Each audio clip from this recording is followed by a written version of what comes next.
সবাই শুয়ে পড়লাম একে একে। মতীন্দ্র জানালো রাত্রি 12টা বাজতে আর 10 মিনিট মাত্র বাকি। আমার কিছুতেই ঘুম আসছে না। সন্ধ্যার সময় আরতিকালে হিরণ্যপাণি মহাদেবকে ঘিরে হঠাৎ বিদ্যুৎ ঝলসে ওঠা, আপনা হতে কর্পূরের প্রজ্বলন এবং একটু আগে পুষ্করণীর তীরে রহস্যময় সাধুদের দর্শন। পরপর এইসব দৃশ্যপটের কথা চিন্তা করতে করতে চোখ হতে ঘুম চলে গেল। আমি হিরণ্যপাণির উদ্দেশ্যে প্রণতি জানিয়ে মনে মনে প্রার্থনা করতে লাগলাম। হে হিরণ্যরেতা, দৃশ্য বিপদাপদে তুমিই আমাদের রক্ষক। অদৃশ্য গোপন যত স্ত্যান বা অন্তরায় তুমি যদি তা নিবারণ না করো, তবে সত্যপথের অভিযাত্রীকে কে তাহলে রক্ষা করবে? ডিমের খোলায় যেদিন পাখি থাকে বদ্ধ, সেদিন সপ্তস্বরের মধুর মূর্ছনা তার কাছে স্বপ্ন। যেদিন সেখান থেকে মুক্তি পেয়ে এসে আকাশে ওড়ে, সেদিনই তো তার নবজন্ম, সত্যজন্ম। সেই সত্যজন্ম লাভের অভিপ্সায় যেসব অভিযাত্রী পরিক্রমাবাসী তোমার নাম নিয়ে বেরিয়ে পড়েছে, তাদেরকে তুমি যদি কৃপা করে তপস্যার গোপন রহস্যটি না শিখিয়ে দাও, তাহলে তাদের তপস্যা কি কোনোদিন সার্থক হবে? যদি বলো নিজের মুক্তির জন্য নিজেকেই উদগ্র ও একাগ্র ব্রত জপ পূজায় ঢেলে দিতে হবে, তবে তা কি সম্ভব? মনে পড়ে বেদমন্ত্রের দ্রষ্টা তৃত ঋষির ত্রিষ্টুপ ছন্দের প্রার্থনা। স্বয়ং যজস্ব দিবি দেব দেবান কিঙতে পাকহ কৃণবদ প্রচেতাহা যথায়জ ধাতুর্ভি দেব দেবানেবা যজস্ব তন্নং সুজাত। তিনি আমাদের সকলের আরতিকে ভাষা দিয়েছেন এই বলে, হে দ্যুতি সমৃদ্ধ দেবতা, মানুষ আমরা জ্ঞানহীন, আমরা কি পূজা করব, কতটুকুই বা পারব? অজ্ঞান ও অবোধ আমাদের ভজন ও যজনের মূল্য কতটুকু? তুমি নিজেই নিজের আরাধনা করে আরাধনার মন্ত্র শিখিয়ে দাও, সেইখানেই তো তোমার পরমেশ্বরত্ব। মৃত্যুর অন্তরে পশি অমৃত না পায় যদি খুঁজে, সত্য যদি নাহি মেলে দুঃখ সাথে যুঝে, পাপ যদি নাহি মরে যায় আপনার প্রকাশ লজ্জায়, অহংকার ভেঙে নাহি পড়ে আপনার অসহ্য সজ্জায়, তবে ঘর ছাড়া সবে অন্তরের কি আশ্বাস রবে? মরিতে ছুটিছে শত শত প্রভাত আলোর পানে লক্ষ লক্ষ নক্ষত্রের মতো। বন্য মোরগের ডাক শুনতে পাচ্ছি, তার মানে সকাল হয়ে আসছে। মনে পড়ছে ছোটবেলাকার স্মৃতি। কোজাগরী পূর্ণিমার দিনে আমাদের গ্রামের প্রত্যেক বাড়িতে ছোট ছোট শিশু ছাড়া প্রায় প্রত্যেকেই জেগে রাত কাটাতেন। আজকাল যেমন কোনো পুজো উপলক্ষে রাত জাগতে হলেই তাস, পাশা, জুয়ার আড্ডা বসে যায়, শিবরাত্রির সময় যারা ভক্ত হয় তারাও যেমন শিব নাম এবং শিব মাহাত্ম্য পাঠ আলোচনা বাদ দিয়ে ভক্ত বেশে সজ্জিত থেকে নেশার আসর জমায়, না হয় সিনেমার নায়ক নায়িকাদের সম্বন্ধে নানা সরস চুটকি ঝেড়ে মনে করে ব্রত পালন করা হলো। আগে গ্রাম বাংলায় ধর্মের নামে এই রকম নক্কারজনক ক্রিয়াকলাপের কথা কেউ চিন্তা করতেও পারতেন না। মা, মাসিমা, পিসিমার দল লক্ষ্মীর পাঁচালি পাঠ করতেন, আর সবাই তাঁদেরকে ঘিরে বসে লক্ষ্মীর মাহাত্ম্য ভক্তি ভরে শুনতেন। সেই সুর ও কথা এখনও আমাদের কানে বাজে।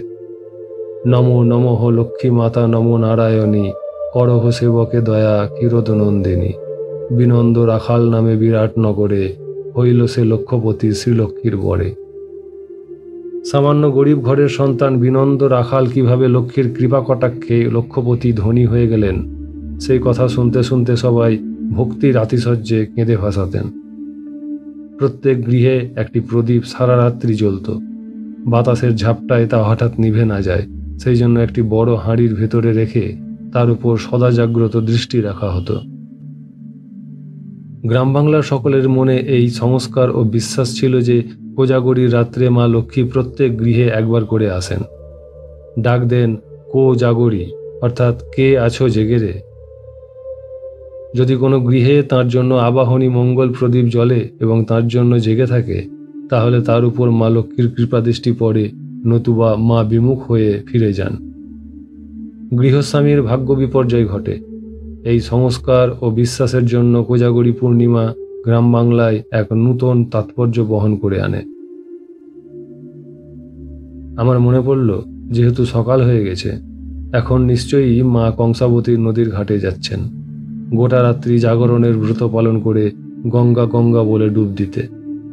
মায়ের কথা মনে পড়তেই আমার চোখগুলো ছলো হয়ে উঠল। লক্ষণ ভারতীজির কণ্ঠস্বর শুনতে পেলাম।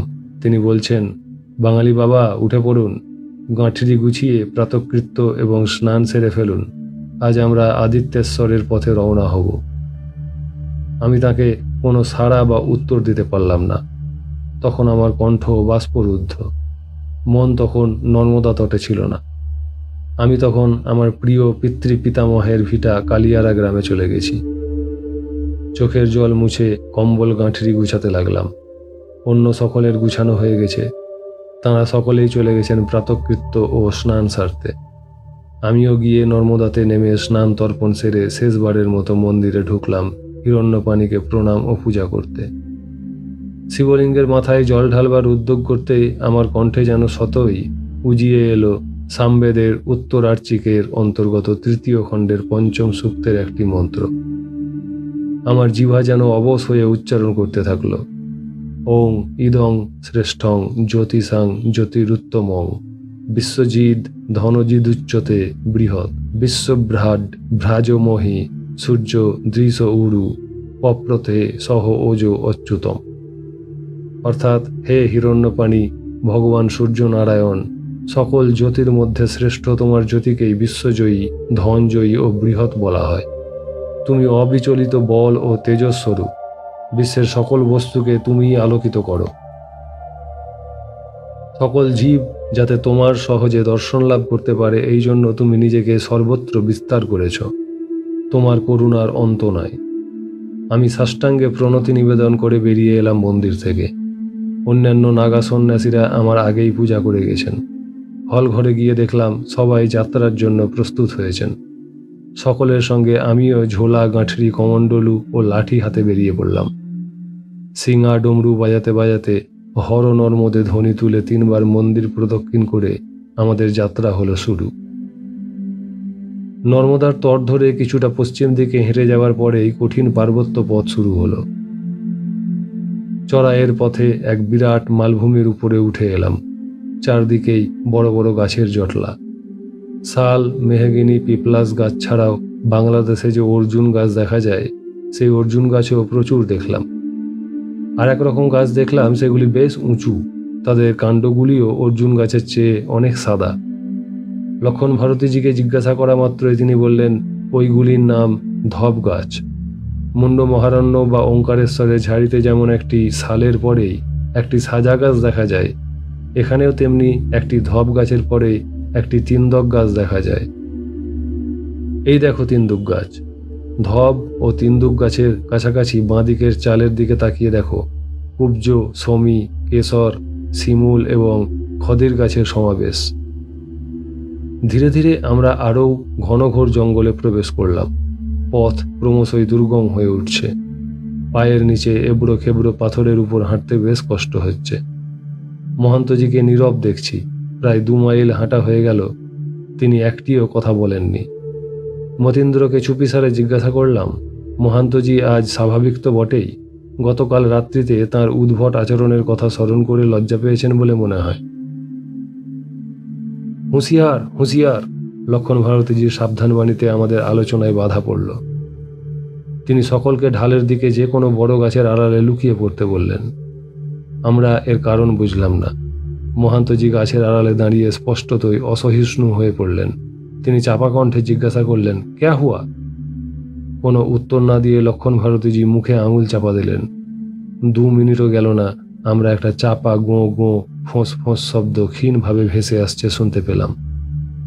একটু পরেই গাছের আড়াল থেকে কিঞ্চিত মুখ বাড়িয়ে দেখি একদল ক্রুদ্ধ বুনো মহিষ ছুটে আসছে। আমরা যে পথ দিয়ে হেঁটে যাচ্ছিলাম সেই পথেই তারা ছুটে আসছে। আমরা সামনাসামনি হলে যে কি দশা হতো তা বিধাতাই জানেন। কিন্তু এই ভেবে অবাক লাগলো যে লক্ষণ ভারতীজি এত দূর থেকেও বুনো মহিষের আভাস পেলেন কি করে। ভাববার আর সময় পেলাম না। বুনো মহিষের দল এসে গেছে। তারা আশেপাশে কোনো দিকে না তাকিয়ে হুড় করে শোঁ শোঁ শব্দে দৌড়ে যাচ্ছে। গলায় তাদের প্রচণ্ড শব্দে উঠছে, গোঁ গোঁ, ফোঁস ফোঁস। গুনে দেখলাম 15টা মহিষ পেরিয়ে গেল। ওই 16 নম্বরেরটা আসছে। একটা হলুদ আলোর ঝিলিক খেলে গেল। প্রচণ্ড হুঙ্কার দিয়ে মহিষের উপর ঝাঁপিয়ে পড়ল একটা বাঘ। এই অতর্কিত আক্রমণে মোষটা 4 পায়ে লাফিয়ে উঠল। প্রচণ্ড নাসিকা গর্জন ও পদসঞ্চালনের সঙ্গে তার বাঁকা শিং দুটো ঘন ঘন ঘুরিয়ে সে বাঘটাকে ঠেকাবার চেষ্টা করল। মহিষটা যে প্রচণ্ড শক্তিশালী তা স্বীকার করতেই হবে। এত বড় বাঘের ঝাপটা সে অবলীলাক্রমে সহ্য করেও দাঁড়িয়ে আছে, গড়িয়ে পড়েনি, বরং শিংয়ের গুঁতো মেরে জুঝবার চেষ্টা করছে। কিন্তু তার সব চেষ্টাই বৃথা। 1 সেকেন্ডের জন্য বাঘটা মহিষের কাছ হতে সরে এসে বিদ্যুতের মতো আচমকা তার পিছন দিকে ঝাঁপিয়ে পড়ল। মহিষটা কিছু বুঝবার আগেই তার পা ধরে বাঘ এমন এক প্রচণ্ড টান দিল যে মহিষটা টাল সামলাতে না পেরে মাটিতে উপুড় হয়ে পড়ল। মহিষটার গা দিয়ে দরদর করে রক্ত ঝরছে। সে উঠে দাঁড়ানোর চেষ্টা করতেই বাঘটা এগিয়ে এসে গলায় দাঁত বসিয়ে দিল। তারপর সমস্ত শক্তি দিয়ে এক ঝাঁকুনিতে যমরাজের বাহনকে মাটিতে ফেলে দিল। মহিষের বুকটা প্রচণ্ড জোরে পাথরের উপর আঘাত পেল, কিন্তু সে কিছুতেই উপুড় হলো না। তার শিং ঘুরতে লাগলো চতুর্দিকে, বাঁচার তাগিদে। বাঘ নিজেকে সামলে নিয়ে এবার গলা ছেড়ে ঘাড়ে কামড় বসালো। মহিষটা মাথা তোলার চেষ্টা করলেই বাঘ পিছনের পায়ে ভর দিয়ে এক ঝাঁকুনিতে আবার তাকে মাটিতে চেপে ধরে। এইরকম এক পেয়ে লড়াই কিছুক্ষণ চলার পর মহিষটা তার শেষ শক্তি নিয়ে আরেকবার উঠে দাঁড়ালো। তারপর এক ঝাঁকুনিতে বাঘকে মাটিতে ছিটকে ফেলল। নিমেষের মধ্যে বাঘটা আবার ঝাঁপিয়ে পড়ে একটু ডান দিকে হেলে গলায় শক্ত করে দাঁত বসিয়ে বাঁ দিকে লাফ মারতেই মহিষের মাথাটা ভীষণ জোরে মাটিতে এসে পড়ল, আর হয়তো ওর নিজের দেহের ভারেই ঘাটটা গেল ভেঙে। বাঘটা এবার গর্জন করে উঠল। এটা তার বিজয় হুঙ্কার। তার গর্জনে কানে তালা লাগার জোগাড়। চোখ বন্ধ করে 2 আঙুলে কান চেপে ধরলাম। যখন চোখ খুললাম তখন দেখি বাঘও নাই, মহিষটাও নাই। বাঘটা অত বড় বুনো মহিষটাকে পিঠে ফেলে পালিয়ে গেছে।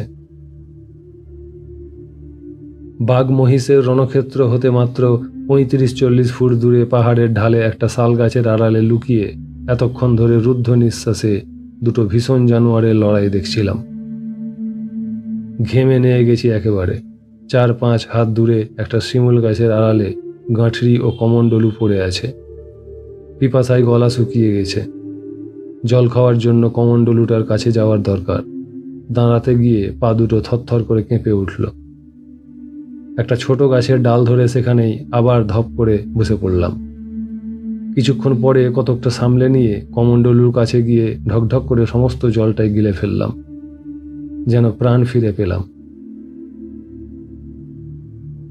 কারও কোনো সাড়া পাচ্ছি না। বাতাসে বাঘের গায়ের মোটকা দুর্গন্ধ এখনো ভেসে বেড়াচ্ছে। এদিকে সেদিকে ঘুরে ফিরে দেখতে দেখতে একটু দূরে বড় বড় গাছের ধারে বিভিন্ন ঝোপের আড়ালে কয়েকজন নাগাকে দেখতে পেলাম। আরও 5-7 মিনিট পরে দেখলাম লক্ষণ ভারতীজি ঝোপঝাড় ভেঙে ঢাল থেকে রাস্তার উপরে উঠে গেলেন। কমণ্ডলুর জল পান করে 2-3 বার গলা খাঁকারি দিয়ে চাপা গলায় রব তুললেন, হর নর্মদে, হর নর্মদে, হর নর্মদে। তার উঠে আসার সংকেত পেয়ে একে একে নাগারা ধুঁকতে ধুঁকতে এসে পৌঁছলেন। মহান্তজির ক্ষীণ কণ্ঠে সাড়া পাওয়া গেল, মেরে হালত বহুত বুড়া হ্যায়, মুঝে লে যাইয়ে। শব্দ অনুসরণ করে মতীন্দ্রজি, আমি এবং রতন ভারতীজি দৌড়ে গেলাম। দেখলাম আমি যে গাছটার আড়ালে ছিলাম তার থেকে মাত্র 2টো গাছের পরে একটা ধপ গাছের তলায় ঝোপের মধ্যে মহান্তজি হাত পা ছড়িয়ে লম্বা হয়ে শুয়ে আছেন। জোরে জোরে শ্বাস ফেলছেন। তার বুকটা ঘন ঘন উঠানামা করছে। তাকে কতকটা জল খাইয়ে সুস্থ করা হলো। তিনি মতীন্দ্রজি এবং রতন ভারতীজির কাঁধে ভর দিয়ে উঠে এলেন তাঁর লক্ষ্মণ ভাইয়ার কাছে। এসেই বললেন, मैं कसम खाता हूँ और कभी इसी तरफ आऊँगा नहीं। সবাই এসে পৌঁছেছেন কেবল 2 জন পণ্ডিত মশাইয়ের দেখা নাই। লক্ষণ ভারতীজি ত্রস্ত ব্যস্ত হয়ে কয়েকজন জওয়ান নাগাকে সঙ্গে নিয়ে বড় বড় গাছের তলায় খুঁজতে লাগলেন। কিছুক্ষণ পরে মতীন্দ্রের সাড়া পাওয়া গেল। মিল গয়া লেকিন বেহোশ হ্যায়। আমাকে মহান্তজি পাঠালেন দেখতে। গিয়ে দেখি তাঁদের চোখে মুখে জলের ঝাপটা দেওয়া হচ্ছে। তাঁরা ধীরে ধীরে চোখ মেলে তাকালেন। তাঁদেরকে পাঁজা কোলা করে তুলে আনা হলো। প্রায় আধ ঘন্টা পরেই তাঁরা কিছুটা সুস্থ হতেই লক্ষণ ভারতীজির তাগিদে আবার ধীরে ধীরে সবাই হাঁটতে লাগলাম। 2 পণ্ডিত 2 জন নাগার কাঁধে ভর দিয়ে ধীরে ধীরে হাঁটতে লাগলেন। হিরণ্যপাণির মন্দির থেকে সকাল 7টায় যাত্রা করেছিলাম। এখানে এসে পৌঁছেছিলাম প্রায় 8:30টায়। এখন বেলা 11টা বাজতে যায়। প্রায় আরও আধ মাইল টাক এই দুর্গম বনপথে হাঁটার পর আমরা উত্তরায়ের মুখে এসে পৌঁছালাম। সাবধানে পা ফেলে লাঠি ঠুকে ঠুকে নামতে লাগলাম ঢালুতে। একটু অসাবধান হলে গড়িয়ে পড়তে হবে খাদের মুখে। মালভূমির সীমা শেষ, বনের প্রকৃতি ক্রমশ বদলে যাচ্ছে। চারদিকে শুধু পাথর আর পাথর, কিন্তু বড় বড় বনস্পতির আর দেখা মিলছে না। প্রায় আধ ঘন্টা উত্তরায়ের পথে হাঁটার পর আমরা মোটামুটি সমতল প্রান্তরে নেমে এলাম। সামনেই মা নর্মদাকে দেখা যাচ্ছে। যতক্ষণ দুর্গম বনপথে হাঁটছিলাম তখন বাঁদিকেই তাঁর জলধারা দেখতে পাচ্ছিলাম। এখন সামনে দক্ষিণ দিকে তাকিয়ে দেখছি নর্মদা বন পাহাড় ভেদ করে বক্রযান গতিতে সামনে এসে উপস্থিত হয়েছেন। এই অঞ্চলে দেখছি পাহাড় তুলে ফেলে বহু চাষযোগ্য জমি বের করা হয়েছে। তাতে চাষবাসও হচ্ছে। কোনো কোনো জমিতে গম, জোয়ার, ভুট্টার গাছ দেখা যাচ্ছে। ধীরে ধীরে আমরা নর্মদার কিনারে এসে পৌঁছলাম। নর্মদার পবিত্র ধারাকে স্পর্শ ও প্রণাম করে আমরা পশ্চিম দিকে বাঁক নিতেই দূরে একটি মন্দিরের চূড়া দেখতে পেলাম। লক্ষণ ভারতীজি সোল্লাসে চেঁচিয়ে বললেন, ওহি আদিত্যেশ্বর মন্দির দিখাই দেতা হ্যায়, সুলপানি কা ঝাড়ি খতম হো গই। তাঁর এই কথায় আমাদের কর্ণকুহরে যেন মধু বর্ষণ হলো। নাগারা পরস্পরকে জড়াজড়ি করে নাচতে লাগলেন। সকলের মুখে রব উঠেছে, স্বস্তি স্বস্তি ওং স্বস্তি। জঙ্গলের বিষম দুঃখ দূর হয়েছে। পদে পদে মৃত্যু যন্ত্রণা আর ভোগ করতে হবে না। লক্ষণ ভারতীজি বুড়োর রস যেন উথলে উঠেছে। তিনি নর্মদার চরে গড়াগড়ি দিয়ে ছড়া কাটলেন। নর্মদা পুরী কো বসবো বসিয়ে কौन और ये तीनों দুঃখ দেবত হয় বাঘ ভাল্লু চোর। অর্থাৎ নর্মদা পুরীর কোন অংশে বাস করি? বাঘ ভালুক আর ভিল দস্যুরা এই স্থানে দুঃখ দেয়। স্বয়ং মহন্তজিরও আনন্দের অবধি নাই। তিনি নাচতে নাচতে ওই ছড়ার জবাব দিলেন, গুল্লা মারো বাঘকে রাত রাখিয়ে চোর, ভজন করো ভগবান কো ভিল লাগি পোর। বাঘকে গুলি মারো, রাত্রি জেগে ভগবানের ভজন করো, ভিলরা আর কি নিবে?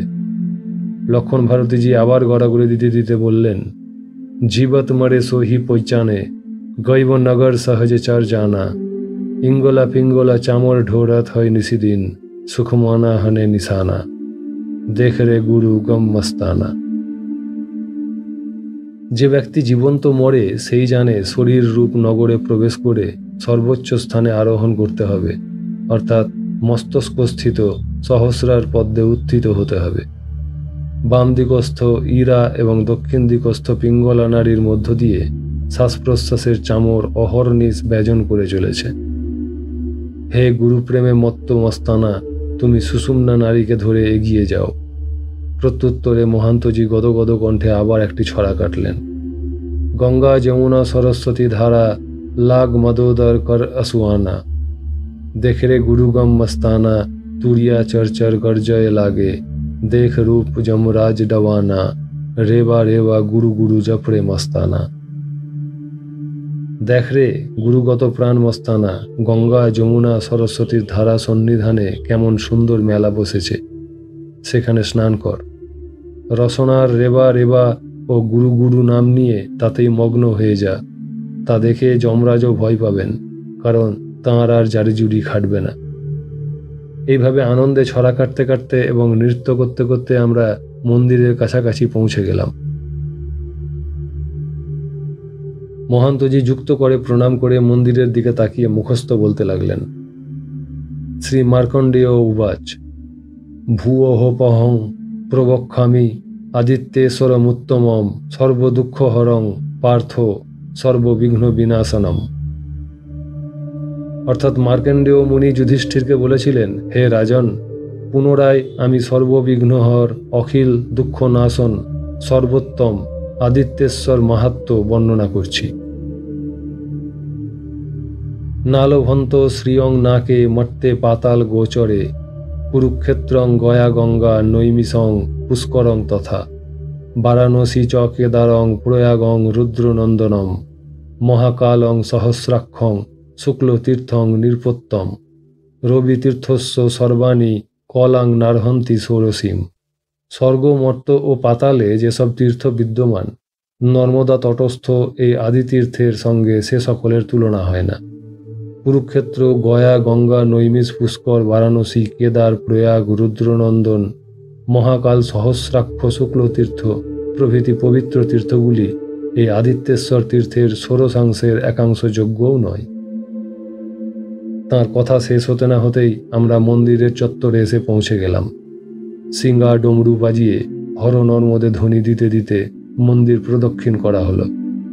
মন্দিরের গর্ভগৃহে প্রায় 2 ফুট দীর্ঘ তাম্রবর্ণের অত্যুজ্জ্বল আদিত্যেশ্বর মহাদেবকে দেখে আমাদের চক্ষু জুড়িয়ে গেল। প্রণাম করে উঠে দেখি গলায় রুদ্রাক্ষ ও ত্রিপুণ্ড শোভিত এক ব্রাহ্মণ মূর্তি লক্ষণ ভারতীজি ও মহান্তজির সঙ্গে অত্যন্ত অন্তরঙ্গভাবে বাক্যালাপ করছেন। মতীন্দ্রজি আমাকে চুপি চুপি জানালেন ইনি মন্দিরের পুরোহিত, গুরুজি ও লক্ষণ ভারতীজির গুরুভ্রাতা। আমি কাছে গিয়ে দাঁড়াতেই শুনতে পেলাম তিনি বলছেন, আজ অতি প্রত্যুষে এসে দিগম্বর করপাত্রীজি আমাকে আপনাদের আগমন বার্তা দিয়ে গেছেন। আপনাদের ভিক্ষার ব্যবস্থা আমি করে রেখেছি। মহান্তজির কাছে তাঁর প্রদত্ত নর্মদা মায়ের কী সব সম্পত্তি আছে তা তিনি এখানে নর্মদা মায়ের কাছে প্রত্যর্পণ করতে বলে গেছেন। তাঁর কথা শুনে আমরা সকলেই চমকে উঠলাম। তাহলে সত্য সত্যই মহাপুরুষের কৃপাদৃষ্টি এখনও আমাদের উপর রয়েছে। মহান্তজি সাশ্রু নেত্রে একটি ঝোলা হাতে নর্মদার ঘাটে গিয়ে উপস্থিত হলেন। আমরাও পিছনে পিছনে গিয়ে দাঁড়ালাম। মহান্তজি এক কোমর জলে নেমে হাত জোর করে স্তব করতে লাগলেন। ওং নমঃস্তুতে সিদ্ধগণই নিষেবিতে, নমঃস্তুতে সর্বপবিত্র মঙ্গলে, নমঃস্তুতে বিপ্র সহস্র সেবিতে, নমঃস্তু রুদ্রাঙ্গ সমুদ্ভবে বরে। মা নর্মদে, তুমি আমার প্রণাম গ্রহণ করো। সিদ্ধগণ তোমার সেবা করেন। তুমি সকলেরই সর্ববিধ মঙ্গল সাধন করে থাকো। তোমা হতেই সকলে পবিত্রতা লাভ করে। তুমি রুদ্রদেহ হতে সমুদ্ভূতা হয়েছ। সহস্র সহস্র বেদপাঠী ব্রাহ্মণ ভক্তি ভরে তোমার অর্চনা করে থাকেন। তোমাকে প্রণাম করি। স্তব পাঠ করেই তিনি কোটেশ্বরের মন্দিরে করপাত্রীজির প্রদত্ত তাম্রকুণ্ড, কোষাকুশি, পঞ্চপ্রদীপ, কর্পূরদানি প্রভৃতি যা কিছু ছিল ঝোলা থেকে একে একে নর্মদার জলে অর্পণ করলেন। আমরাও আর একবার স্নান করে নিলাম। মন্দিরের কাছেই দেখছি একটা প্রাচীন ধর্মশালা আছে। একটু দূরেই একটা সদবর্তও আছে। পুরোহিত মশাই আমাদেরকে নিয়ে ধর্মশালার দোতলায় নিয়ে গেলেন। ধর্মশালার অধ্যক্ষ এবং অন্যান্য লোকজন এসে মহান্তজিকে প্রণাম করে গেলেন। দোতলারই একটি ঘরে আমরা খেতে বসলাম। পর্যাপ্ত ঘি সহ খিচুড়ি আমাদেরকে পরিবেশন করা হলো। আমাদের খাওয়া যখন শেষ হলো তখন মতীন্দ্রের ঘড়িতে দেখলাম 2টা বেজে গেছে। দোতলার 5খানা ঘরে আমরা 8-10 জন করে যে যার শয্যা পেতে শুয়ে পড়লাম। গত রাত্রিতে হিরণ্যপানিতে আমি জেগে কাটিয়েছি, কাজেই শয্যা গ্রহণের পরেই আমি ঘুমে ঢলে পড়লাম। ঘুম যখন ভাঙল তখন বোধহয় 5টা বেজে গেছে। ঘরে শুয়েই দেখতে পেলাম ধর্মশালার বারান্দায় বসে মহান্তজি, লক্ষণ ভারতীজি এবং মন্দিরের পুরোহিত মশাই এই 3 জন গুরুভ্রাতা বসে ইষ্টগোষ্ঠী করছেন। তাঁদের গুরুদেব চৈতন্য ভারতীজির প্রসঙ্গ ছাড়াও কোটেশ্বর মন্দিরে ভিলদস্যুদের অত্যাচার এবং কিভাবে করপাত্রীজি সহসা আবির্ভূত হয়ে আমাদেরকে রক্ষা করেছিলেন সে প্রসঙ্গও আলোচিত হলো, শুনতে পেলাম। আমি বারান্দায় বেরিয়ে এসে দাঁড়ালাম।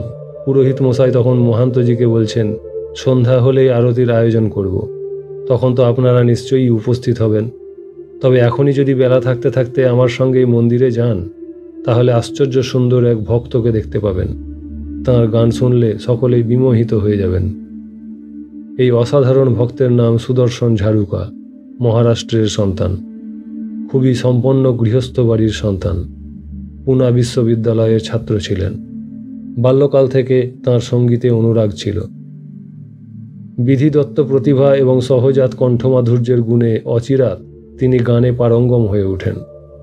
এমএ পড়তে পড়তে এক রাত্রিতে অলৌকিকভাবে মীরাবাইয়ের রচিত একটি ভক্তি রসাশ্রিত গান তাঁর কানে ভেসে আসে। ঝাড়ুকার বদ্ধমূল ধারণা স্বয়ং মীরাবাই সেদিন তাঁর শিয়রে দাঁড়িয়ে তাঁর দিব্য কণ্ঠের গান শুনিয়েছিলেন। রাত্রি প্রভাত হলে সকলেই দেখলেন ঝাড়ুকার ভাবনমাদ অবস্থা। সারাদিন সেই অবস্থায় থাকার পর রাত্রে গৃহত্যাগ করলেন। নানা তীর্থে পর্যটন করার পর আজ 3 বৎসর হলো এখানে এসে পৌঁছেছেন। তাঁর গানের আকর্ষণে প্রতি বছর এখানে বহু লোকের সমাগম ঘটে। দেশ বিদেশের কত যে জ্ঞানীগুণী বড় বড় ওস্তাদ আসেন তাঁর কাছে সুরসুধা পান করতে, তার ইয়ত্তা নাই। সুদর্শন ঝাড়ুকার গান বৈকুণ্ঠের গান।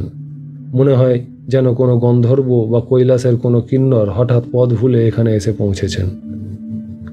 তিনি এখানে যে কোথা থেকে আসেন তা কেউ জানেন না। তাঁর বয়স 32-34-এর বেশি হবে না। মন্দিরে তাঁর আসার কোনো নির্দিষ্ট সময় নাই, তবে অপরাহ্নকালে কিংবা সন্ধ্যাকালেই সাধারণত এসে থাকেন। গত বৎসর তাঁর মা বাবাও এসেছিলেন তাঁর খবর পেয়ে। তিনি যতক্ষণ গান করেন ততক্ষণ আদিত্যেশ্বরের প্রত্যাদেশে মন্দিরের দরজা খোলাই রাখতে হয়। অপরাহ্নে এসে তিনি গান আরম্ভ করে দিলে আরতি পর্যন্ত করা হয় না। সেদিন ঝাড়ুকা চলে গেলে তবেই হিমচন্দন করে দরজা বন্ধ করি। আরতির পর এলে তবে সেদিন আরতি করতে পায়। ঝাড়ুকা মহারাজের আর একটি বৈশিষ্ট্য, তাঁকে কোনো ভক্ত কোনো প্রশ্ন করলে তার উত্তর দিয়ে থাকেন, তবে তাঁর উপজীব্য বিষয়ে প্রশ্ন করলে তবেই উত্তর দেন, নতুবা আপন মনে গানই গাইতে থাকেন। গানই তাঁর পূজা। তাঁর কথা শেষ হতে না হতেই দেখলাম সকল নাগা সন্ন্যাসী মন্দিরে যাওয়ার জন্য অধীর আগ্রহে দাঁড়িয়ে আছেন। আমরা তখনই রওনা হলাম। আমাদের আগেই প্রায় জনা 50 নরনারী মন্দিরের চত্বরে এসে বসে আছেন।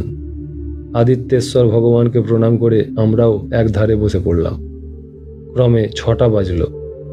অস্তগামী সূর্যের রক্তরাগ রশ্মি এসে পড়ে রাঙিয়ে দিল বিন্ধ্য পর্বতের চূড়াগুলো। সেই রশ্মির ছটা পড়েছে নর্মদার জলে। সেই অপরূপ দৃশ্য মুগ্ধ হয়ে দেখছি, এমন সময় পেছন থেকে এক অপূর্ব কণ্ঠস্বর ভেসে এলো।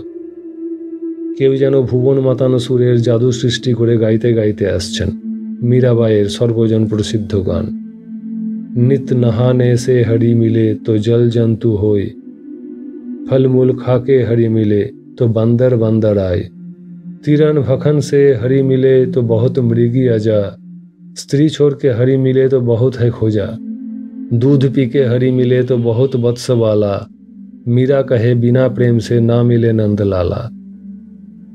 পায়ে ঘুঙুর বাঁধা, দু হাতের বাহুতে রুদ্রাক্ষ, কপালে হরিচন্দনের তিলক, গলায় তুলসীর মালা, এই অদ্ভুত বেশে নাচতে নাচতে ভাব ঢুলু ঢুলু নেত্রে এসে মন্দিরের চত্বরে উপস্থিত হলেন এক ভাবন মাদ।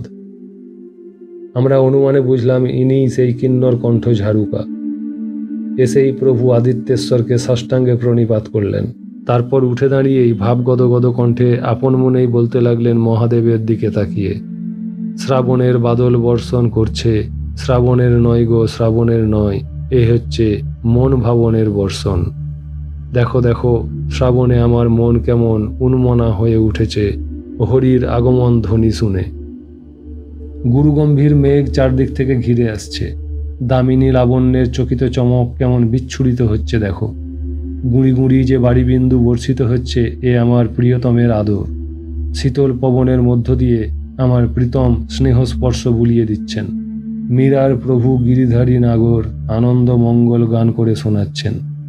এই বলেই তিনি উঠে দাঁড়িয়ে নেচে নেচে গাইতে লাগলেন, বর্ষে বদরিয়া सावन की मन भावन की, सावन में उमगो मेरे मनवा, भनक सुनी हरि आवन की, उमर घुमर चहु दिस से आयो, दामिन दमके झर लावन की, नन्ही नन्ही बूदन में बरसे, शीतल पवन सोहावन की, मीरा के प्रभु गिरिधारी नागर आनंद मंगल गावन की।